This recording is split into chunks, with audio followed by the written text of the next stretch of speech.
Neste vídeo você vai conferir a análise dos jogos desta quinta que fecharam a última rodada da fase de grupos da Copa do Mundo de Clubes da FIFA. Você está no canal Miguel Fortunato Futebol Internacional, que faz análises diárias aí do torneio e também fiz um guia aqui mostrando como joga cada time. O canal está há mais de um mês aqui diariamente focado em tudo que cerca a Copa do Mundo de Clubes e a gente vai encerrando a cobertura desta primeira fase, já ansioso pelo mata-mata, né? Peço seu like antes de tudo, antes de começar as análises, porque é muito importante para que esse vídeo chegue até mais pessoas. E também, você que não é inscrito, se inscreva no canal. Estamos aí aumentando o número de inscritos. É muito bom ter você aqui para a gente poder trocar essa ideia sobre futebol do mundo todo em tempo de Copa, não é mesmo? Então vamos lá, vamos começar pelos jogos da tarde. Manchester City 5, Juventus 2, resultado que deu aí ao Manchester City a liderança do grupo G. A Juventus jogava pelo empate para ser líder, mas não teve nem chances, né, de defender esse resultado. O City chutou 24 vezes, 11 delas a gol, teve 77% de posse de bola, mais de 770 passes trocados e desses acertou 93%. Então, uma superioridade surreal, né? O jogo estava 5-1 e a Juventus diminuiu para 5-2 no final. A gente indo para as escalações aqui, né? A gente vê que a Juventus jogou com sua linha de 3, mas é muito curioso porque o Igor Tudor ele poupou muitos jogadores, né? Você pegar a base titular que ele colocou nos 2 primeiros jogos e o time rendeu super bem, você não vê aí, na esquerda ele troca o Cambiasso pelo Kostic, jogador que retornou de empréstimo, né, e retornou à Juventus depois da temporada. O Locatelli no lugar do Thuram. O Locatelli é até titular normalmente, né, mas fazendo dupla ele e o Thuram. Ele assumiu essa função aí do Thuram, e aí os 3 da frente mexidos, né? Sai o Francisco Conceição, o Yildiz, que é o principal jogador da Juventus e que vem fazendo uma Copa primorosa, e o Colomoni entrando o Nico Koopmeiners e o Vlahovic. Então a Juventus mexeu muito, principalmente no seu ataque, para um jogo que era decisivo, que poderia colocar a Juventus num outro lado da chave. Mas essa foi a opção do treinador, e quando a gente vê o City aqui, é interessante mostrar o jeito que o Guardiola armou o time, né? Geralmente, o Guardiola coloca um dos laterais mais ofensivos e no outro lateral ele coloca um zagueiro, né? E aqui não, aqui ele colocou o Matheus Nunes como lateral direito e o Eth-Nouri como lateral esquerdo. E qual foi a ideia? Que a gente viu a execução em campo, né? 2 dobras. O Matheus Nunes fazendo dobra e ultrapassagem com o Savinho e o Eth-Nouri com o Doku, dando aí opções também dos pontas trabalharem um pouco mais por dentro. E quando a gente vê o primeiro gol do jogo, isso funciona muito bem, né? O Doku com espaço para cortar, para finalizar e para fazer o gol. E essa superioridade gerou também o segundo gol, que foi o gol contra, né? Foi o Savinho com a bola, outra passagem do Matheus Nunes, o Matheus faz o cruzamento e o Kalulu toca contra, num lance que é muito rápido, ele acabou dando o toque errado na bola e a Juventus acabou levando o gol justamente por conta dessa movimentação do City, né? E um detalhe importante, né? O Rodri de volta, isso dá um ritmo muito grande para o meio campo. O meio foi formado pelo Rodri, pelo Reinders e pelo Bernardo, e com o Rodri de volta o meio campo gira muito mais. Foi uma exibição de gala do City. O City transformou a Juventus num time de zona de rebaixamento do campeonato inglês, né? Colocou a Juventus, o City transformou a Juventus, né? Colocou a Juventus lá atrás, toda fechada, sem conseguir agredir o portador da bola e sem muita sobrevivência ali na hora de se defender. Então foi uma exibição incrível do Manchester City.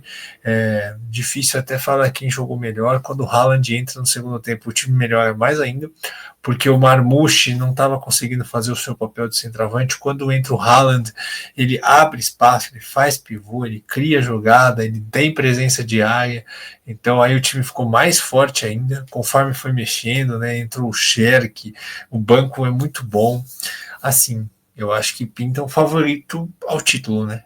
É o melhor time da primeira fase, eu acho que isso é meio inegável. É o time que jogou melhor na primeira fase, apesar de ter jogado o primeiro jogo com uma certa preguiça, poupando titulares e tal, mas a partir do segundo jogo, ótimas atuações e enfrentar um time do calibre da Juventus e meter 5-1, dando a impressão que poderia ser muito mais, é uma loucura, né? É uma atuação do Manchester City, do Guardiola, do jeito que a gente está acostumado a ver. E agora é o time a ser batido no mata-mata. Vamos ver se ele vai confirmar esse favoritismo e vai chegar até a decisão.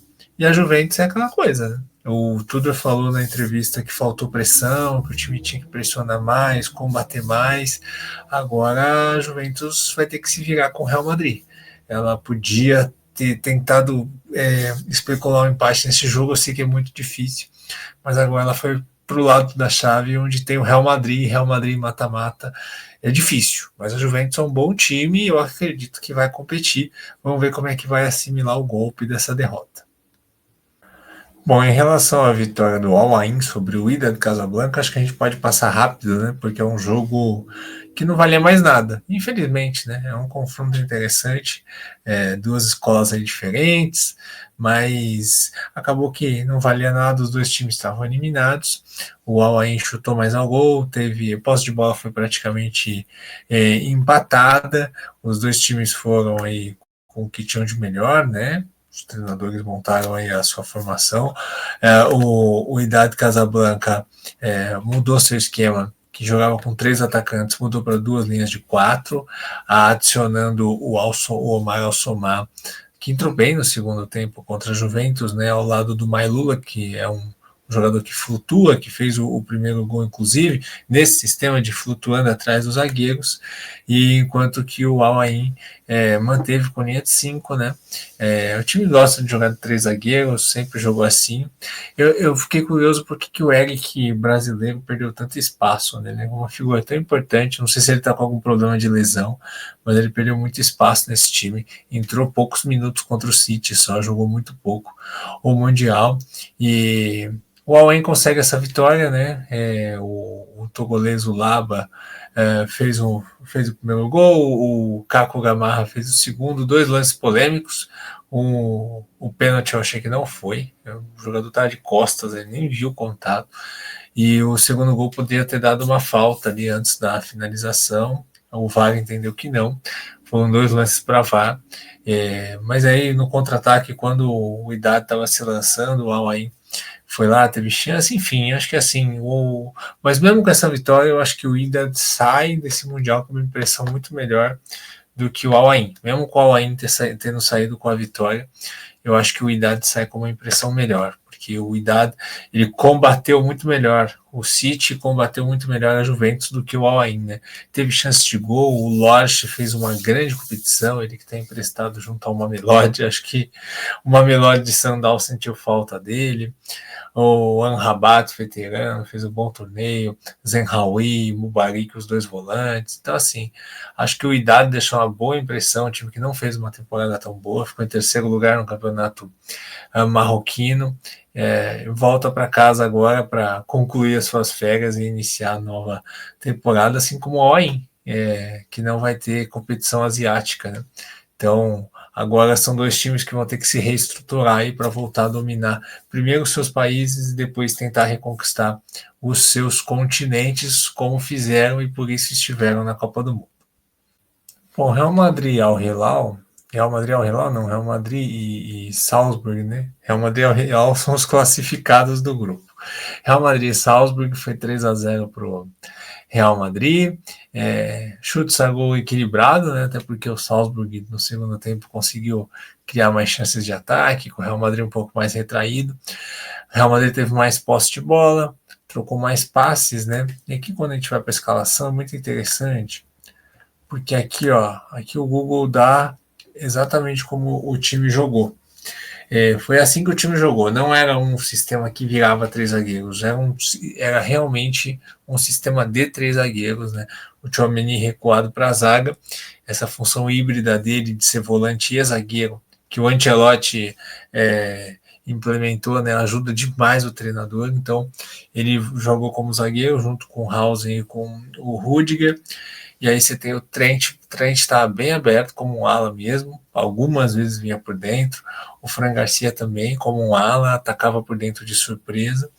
E aí no meio, acho que a grande novidade, né? O Valverde e o Arda Güler eram os volantes. O Arda Güler que era sempre usado pelo Ancelotti como um ponta pela direita, um meia pela direita, melhor dizendo, e se tornando um volante, atuando como um volante, jogando muito bem nessa função ao lado do Valverde, os dois ali como passadores.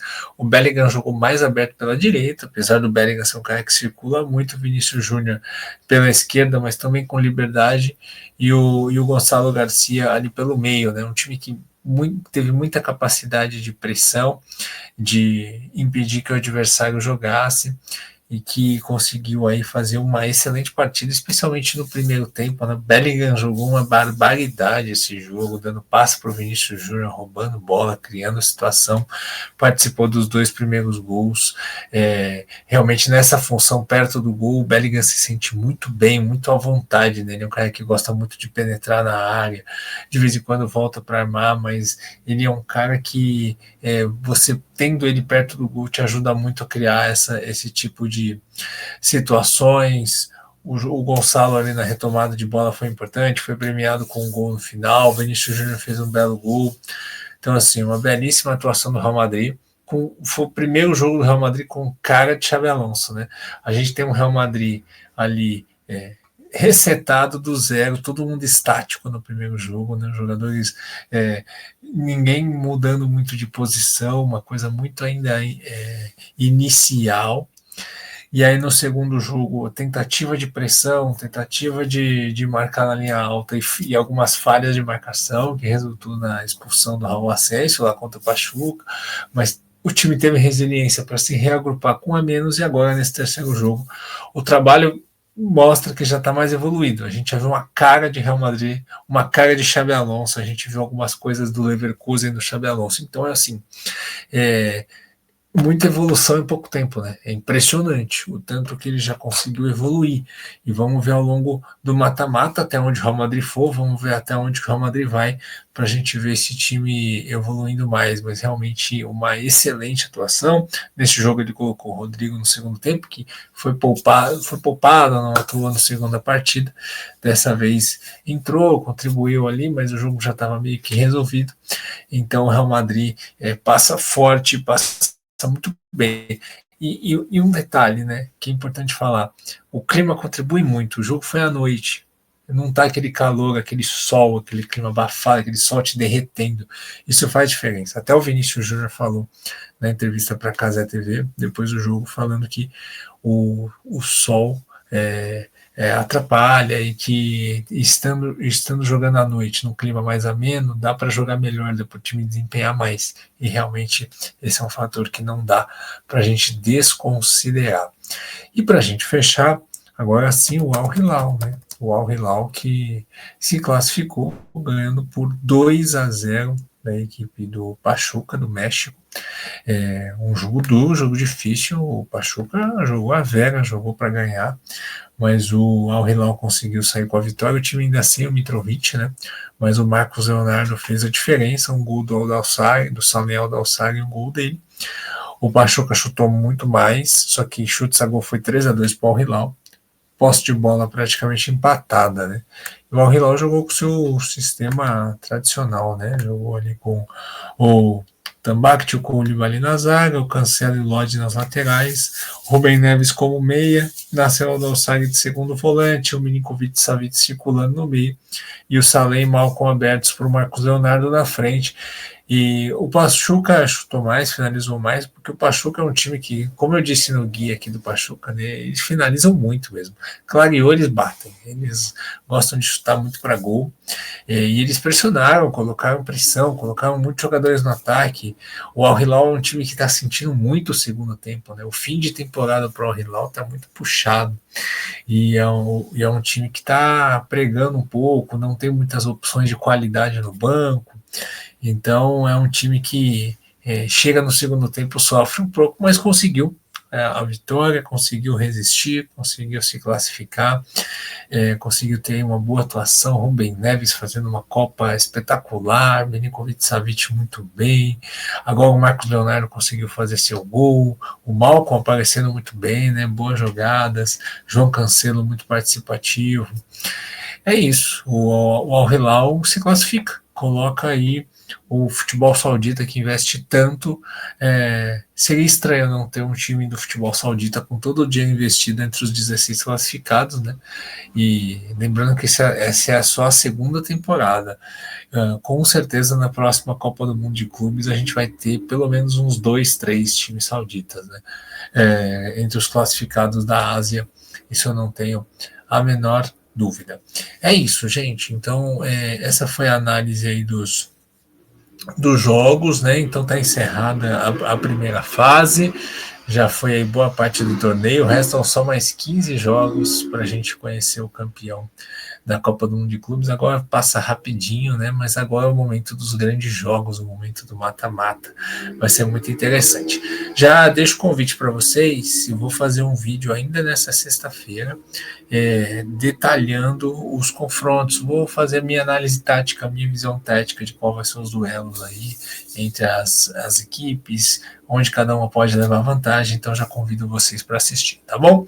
Um grande beijo e até lá. Bom fim de semana e boa Copa do Mundo de Clubes para todo mundo. Vamos aproveitar.